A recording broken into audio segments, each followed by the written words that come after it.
The Church of the SubGenius, Educational Outreach, Lecture Reel number 273.0, Lessons in Questioning. We're here to talk about that man, J.R. Bob Dobbs, the Bob that we love and pay. And as we pay him, we know he loves us. The real Bob, the true Bob, the friendly, smiling, always welcoming Bob. And yet, he is the man of a million faces. One Bob, the Bob we perhaps know best, is the party guy that everybody admires. The fun dude, the swinging meat Bob. He's a real live wire. You never know what he's going to be up to next. If a person loves Bob enough, they may actually become literally one of his pipes. We also know Bob the inventor, Bob the joker, the comedian, the wise guy, master of the stoogely arts. What a card. And yet, he is also Bob the fighter, the warrior, the kung fu master J.R. Bob Dobbs, the hero Bob, the studly Bob, and of course also the nerd Bob, same as the hero Bob. And of course, the lover Bob. Oh yes, Bob is a lover. Adults only. And yet he can suddenly become the childlike, innocent Bob of Christmas time. He can be the jungle Bob, while simultaneously the money Bob. But most of all, he is the salesman Bob. That's the Bob we know and love and can never escape. For salesman Bob is everywhere. And, except for his enemies, he is everybody's friend, whether they know it or not. He is likewise the benefactor and protector of all creatures of nature who are capable of returning his love. The animals and many plants know his heart is true, and all the creatures of the forest love him. Among men, he is the greatest and most handsome, most heroic, most manly, and above all, most humble man who has ever walked this earth. All celebrities love him, but they must love him very, very much in special celebrity ways. He makes everyone around him gay. People go crazy for Bob. The Bob nerds, the Bobbies, are numberless, and their enthusiasm is boundless. They're crazy for Bob, yes, crazy for that man J.R. Bob Dobbs, if he is indeed a man. Thousands flock to his sales lectures, hoping upon hope to learn his secrets.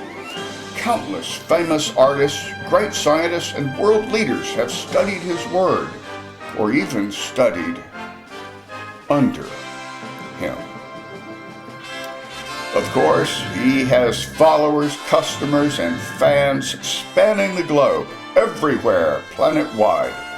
Sadly, many foolish and jealous merehumes attempt to emulate Bob, believing they can somehow become like him, or that they are him. So sad. But who is Bob? Who is this man Bob really? He is like your dad should be, and yet he's like your friend's dad. And yet he's not like any of them at all. They want to be like him, they try, and yet he is a child at heart. He is everything to everyone. He can be the holy Bob, or he can be the silly Bob. He sees you as you see him. And of course, the girls, the women, and others lust for Bob. For Bob is a sex god. A pagan fertility demon, some would say.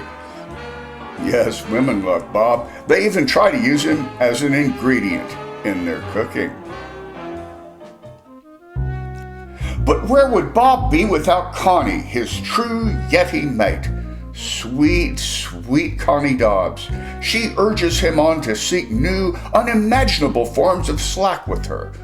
And yet, she is his reality check. For where Bob has luck, Connie has brains. Some call her the brains behind Bob, the BBB.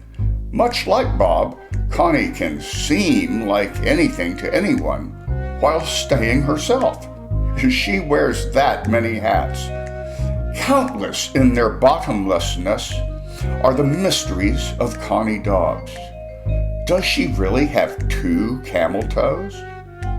She has taken many, many roles in her position as Bob's helpmeet, leading us into the end times. She was the one who first introduced him to sex on a flying saucer, just as he introduced her to the vices of his various sexy alien customers. Indeed, to Bob and Connie, what we would call hideous monsters are to them like beloved adopted children. They possess love for all beings across the galaxy, except the bad ones, or those they just don't like very much. And another thing they love is ice cream. Their favorite flavor is Choco Newer. Dig in. Many are the tall tales and even kids' TV cartoon shows about the wild adventures of Bob and Connie in space. But in real life, they have more, shall we say, earthly interests. They have enough adventures in their private kinky time when they like to do things that some people might like to do. Would you like to be palpated on the ankle? Would you like to have Bob breathe on you with his pipe breath? Would you like him to rub some fake blood from your calf? Oh, he will need you, and in the end you will become Bob's, or you will perhaps cross over, break on through, and yourself become Bob, making sweet love to his and yourself at once.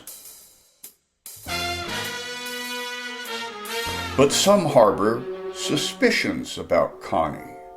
Does she steer Bob as he would wish? Can she do otherwise? Some say she is the only one who can. Some say that she indeed uses Bob for her own unknown, unguessable, unseemly ends. Could she and certain friends be quietly pushing him in directions he might not normally go on his own? Sometimes even the most devout, in fact, especially the most devout, must wonder if Bob is truly what he says he is. Could the conspiracy have crept in? Could they have somehow changed Bob in some way? Could there be entities behind the scenes manipulating and tainting the pure slack of the being we think of as the one true Bob, mashing and crushing his spirit, his very mental life itself, into new, unfamiliar forms, altering his sweet, slackful nature into something slightly less pure, something a little pink, a little plastic? Who would have the power to do such a thing? Who but them? Or have we been fooled by Bob himself? Was Bob ever truly the kindly salesman we like to think he is? Or was there always something darker behind his smile? Are we but rats in some unspeakable maze, caged subjects of Bob and Connie's experiments? Think about it. When exactly did Bob start forcing us to learn about Planet X the hard way? And when did the strange rituals begin? Have these unclean rituals been being performed all this time? This could not possibly be Connie's doing. Could it? Surely not. The so-called sacred scribe, church accountant Reverend Ivan Stang, has admitted to many failed attempts to create Dobbs clones or homunculi or even AI simulacra of his brain, and misguided imitators have tried to finish what Stang started. To what dire doom could Stang be inadvertently ferrying Dobbs and the church? Either way, few can deny that Bob has his dark side, as we would call it. For who can pretend to know Bob's real plan and destiny? A different, sometimes menacing side of Bob has emerged. He is no longer always the kindly, jolly, carefree Bob. We used to think he was doing satire when he displayed some of the worst aspects of conspiracy behavior. Now we're not so sure. Could he have allowed himself to be replaced? Could they have changed him such that he's no longer the Bob we know? Could we now be following a false Bob, an evil Bob, a robo-Bob, a Bob 2.0? Is his religion of slack then to become like the rival cults, an evil, authoritarian, genocidal jihad, worshipping only power and anti-slack? Or, worse, will the conspiracy turn him into nothing, a product? He once empowered the SubGeniuses to free themselves from oppression. Disinformation agents have watered down and squelched his message so that his followers no longer smash through as they once did in the legendary 80s, but are now content to just ineffectually chip weakly away at the bars of their conspiracy cage. Perhaps some will even begin to love their oppressors. Indeed, to even thank Bob, to pay him for doing this to them. Has he himself become perverted and changed, mutated into an agent of shame? What horrible viral things have been introduced into this slackful Church of the SubGenius? How can Bob, our Bob, come to perform such inexplicably evil-seeming acts we have witnessed? How can these things even be? Can it get worse? Oh yes. Yes, it can. We may be looking at the ultimate evil. When any pink can make Bob into what they want, will he then become the oppressor and enslaver of the helpless and the naked? Will he become the crazed cult leader that he warned against, the new Manson who turns a generation of SubGeniuses into mindless nincompoops identical to humans? And will he then go on to achieve such unseemly ends with gullible creatures on other worlds? How much evil can Bob spread? And how much fun will he have doing so?